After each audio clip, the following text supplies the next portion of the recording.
अरे वा, माझ्या स्वागताला उभे आहात. हो तर तुझा औक्षण करतो, गुलाब पाणी शिंपडतो. माझं औक्षण करणार एवढं कसलं माझं नशीब हो. तेही केलं असतं ग, तू जर नीट वागली असतीस ना तर. पण या जन्मामध्ये मला ती संधी मिळेल असं मुळीच वाटत नाही. हो तर थांबा ना, किती मुक्ता फळं उधळत आहेत. पाणी ते पिऊ दे मला. तुला जरा सुद्धा काही वाटत नाही का ग? रोज उठून नवीन उद्योग करून ठेवायचंय.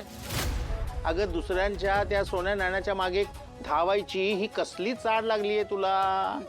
हा अगं काय करणार आहेस एवढं सोनं जमवून? जाताना वर घेऊन जाणार आहेस का? नका हो असं बोलू. शुभ बोला ना जरा. काय खोटेपणाचा आव आणू नकोस. काय बोलतोय हे तुला चांगलं माहितीये. त्या राजवाड यांचा खानदानी दागिना तू घेतलासच का? कशासाठी? लग्नात सुद्धा तू हेच केलंस. त्यावरून किती मोठा गोंधळ माजला होता हे विसरलीस का तू? पुन्हा पुन्हा ती चूक का करतेस तू? ओ चुगल्या चुगल्या केल्या ना तुम्हाला तुमच्या मोठ्या लेकीनं. खबरदार नंदू बद्दल काय बोलशील तर. काय नको बोलू. तुम्हाला जगाचा त्रास दिसतो ना, पण ती दुसऱ्यांना त्रास देते तो दिसत नाही का? सांगा जरा तिला, समजवा जरा तिला. म्हणावं लहान बहिणीची जरा मोठ्या बहिणीसारखं समजून उमजून वाग. सारखी भांडत असते तिच्या बरोबर. मूर्ख आहेस तू मंदा, मूर्ख. चूक काय बरोबर काय याचं सगळं भान सुटलंय तुझं. का त्या राजवाड्यांच्या दागिन्याच्या मागे हात धुवून लागलीस तू? अगं झाली ना एवढी वर्ष संसाराला, मुलं मोठी झाली, त्यांच्या मार्गाला लागली. नाही आता आपल्याकडे श्रीमंती, पण आपण काही सगळं आयुष्य दारिद्र्यात घालवलेलं नाही. आपण मध्यमवर्गीय आहोत आणि मध्यमवर्गीयच राहणार हे मान्य कर. आणि कृपा करून लोकांच्या दागिन्यावर हात मारणं बंद कर. शांत राहा. का असं बडबड करते? तुमचं उगीच बीपी वाढेल आणि मग नंतर ना तुम्ही कॉटवर शांत झोपलेले असता. धावपळ आम्हाला करायला लागते हॉस्पिटलमध्ये. तू सारखं सारखं लेकीच्या सासरी जाऊन उद्योग केले नसतेस ना तर माझा बीपी वाढलाच नसता. मला हाऊस नाही ग तुझ्यावर चिडायची, हाऊस नाही मला. पण तू शांतपणे मला जगूच द्यायचं नाहीये असं ठरवूनच टाकलेलं दिसतंय बहुतेक. शांतपणे माझं ऐका जरा. मी एवढं काहीच केलं नाही. सुष्मितानं मला बोलावून घेतला आणि जबरदस्ती मला तो दागिना दिला. मला म्हणाली आई घेच, पण मी नाही घेतला. मी तो परत केला. घरी घेऊन आले नाही.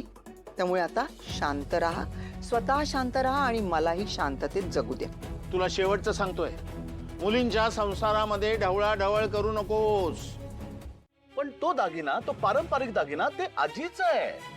त्याला नाही तिने हात लावायचा. याचा अर्थ तिला अधिकार म्हणजे काय ना हेच समजलेलं नाहीये. म्हणून तिच्याकडनं किल्ल्या काढून घेतल्यात आणि अधिकार काढून घेतले. आणि मुळात तिच्या चुकीसाठी तिने तुम्हाला ब्लेम करणं हेच मुळात चुकीचं आहे. अहो पण ते.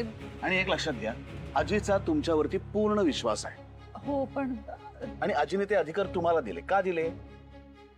कारण तुम्ही हे घर नीट सांभाळाल, या घराची काळजी घ्याल, योग्य तो निर्णय घ्याल असा विश्वास आजीला वाटतो म्हणून तिने दिले की नाही? याच्या आधी सुद्धा तुम्ही ही जबाबदारी उत्तम निभावली होती की नाही? मग आता आजीने जो विश्वास तुमच्यावरती टाकलाय त्या विश्वासाला तडा जाऊ द्यायचा का आपण? नाही ना. नाही, कधीच नाही. आणि एकदा आजीने निर्णय घेतला तो घेतला. मी सुद्धा तो निर्णय परत फिरू शकत नाही.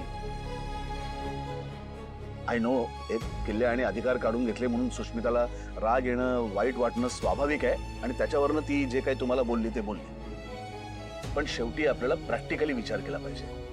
आज तिने दागिना दिला, उद्या अजून काहीतरी दिलं तर शेवटी हा प्रश्न कोणा एकाच्या भावभावनांचा नाहीये, तर हा प्रश्न या कुटुंबाच्या भल्याचा आहे. बरोबर आहे ना? आणि एक लक्षात घ्या स्वानंदी मॅडम, हा तिचा राग, हा सगळा तिचा त्रागा आहे ना, हा तात्पुरता आहे. तुमचं आणि तिचं नातं किती घट्ट आहे हे दिसतंय ना, माहितीये मला. पण आज तिच्या डोळ्यावरती ही जी पट्टी आहे ना, ही कधी ना कधीतरी निघेल. तिला पुन्हा तिच्या बहिणीचं प्रेम दिसेल आणि पुन्हा ती तुमच्या मागे ताई ताई ताई करत फिरायला लागेल. मला खात्री आहे. खरंच? हो. त्यामुळे या किल्ल्या या तुमच्याकडेच राहू दे, कारण त्या आजीने तुमच्याकडे दिल्या. मी आलो आता. माझे काही कॉल आहेत ते संपवतो, मग आपण डायरेक्टली खाली जेवायला भेटूया. शांत व्हा का बस. आणि कधी कधी ना मी खूप रूढ होऊन जाते असं मला वाटतंय. डॅडांनी मला ना नीट समजून सांगितलं. त्यामुळे आता डॅडा म्हणतील तसंच मी वागेन.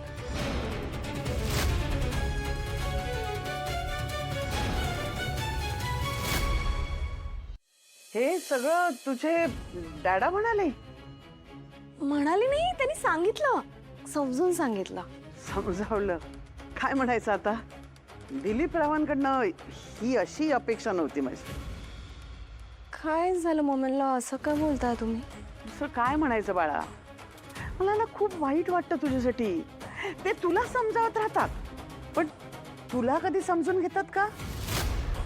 नाही म्हणजे तुला समजावणं वगैरे ठीक आहे, वडील आहेत ते, त्यांनी समजावलंच पाहिजे. पण स्वानंदीला कधी समजवलं का?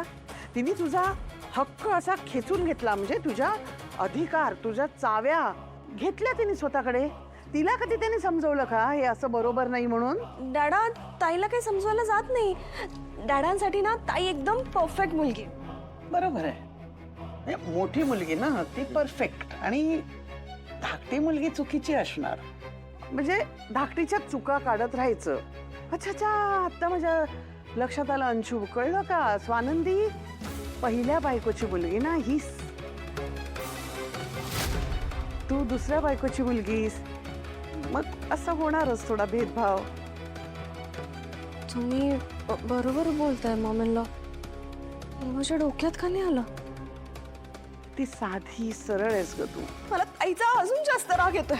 It's okay, it's okay. राग येणं म्हणजे काय वाईट नाही. Your right. ठीक आहे ठीक आहे.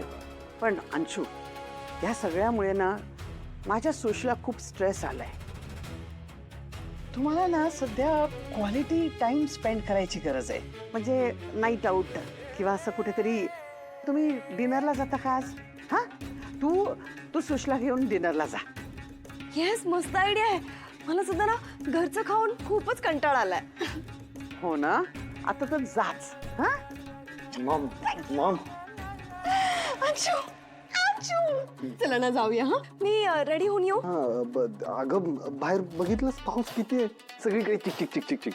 अरे पण चालत थोडी जायचंय, गाडीमधून जाऊया ना. किती कूल आणि रोमॅन्टिक आहे बाहेर. चला please please please Anshu please. ए पकू नको यार,